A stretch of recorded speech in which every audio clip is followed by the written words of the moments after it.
परब वेलेंटाइन। अब हम तो नहीं छोड़ देले बानी।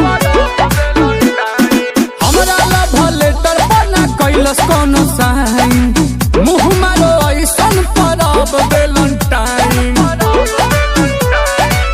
ताही में रहिले हरो घरी, तब न ठेकेले कोनो जरी। किस्मत में जब कोनो होइए नइखे पारी, त कौन काम के 14 फरवरी। किस्मत में जब केहू है नइखे पारी, तो साला काहे खातिर 14 फरवरी। Rose day, propose day.